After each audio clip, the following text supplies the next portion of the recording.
Bueno,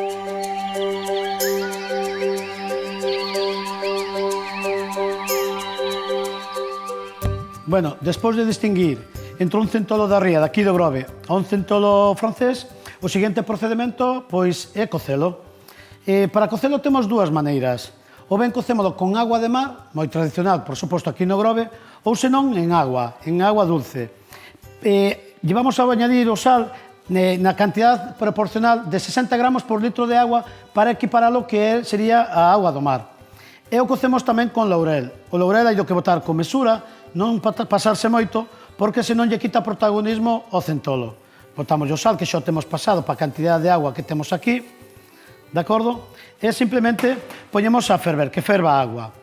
Por outro lado, que é moi importante, que temos aquí xa o centolo, é adormiñalo. Para adormiñar o centolo, bueno, en primer lugar, adormécese para, como vamos a cocer en agua a ferver, non se despate, para que non lle caigan as patas. E para eso temos dúas opcións. Ou ben é metelo en agua templada, que pouco a pouco se vai dormindo, ou senón utilizando un vinagre, que se lle debe de añadir, como vemos, aquí na boca. Ao botarlle o vinagre, bueno, vamos a ver a reacción que xa fai o centolo, de acordo? El pouco a pouco, as patas, como vedes, se van quedando, bueno, pois xa non fai forza, e queda, pois, adormiñado totalmente, de acordo? Con un pouquiño de vinagre na boca.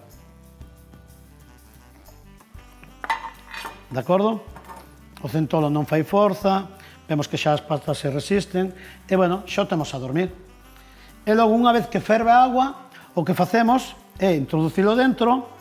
Este falamos aproximadamente que pesa un kilo 200, pode estar entre 18, 19 e 20 minutos, aproximadamente. Se este fora de medio kilo, deixaríase entre 12 e 15 minutos. Metémolo dentro da agua e tapamos. E cando volva a ferver é cando tomamos o tempo. Despois de que empeza a ferver a agua é cando controlamos eses 18 ou 20 minutiños que ten que estar dentro. De acordo? Unha vez que este cocido, retirámolo e xa está preparado. Deixámolo enfriar un poquinho e xa está preparado para desmenuzar, para preparar para salir ao comedor.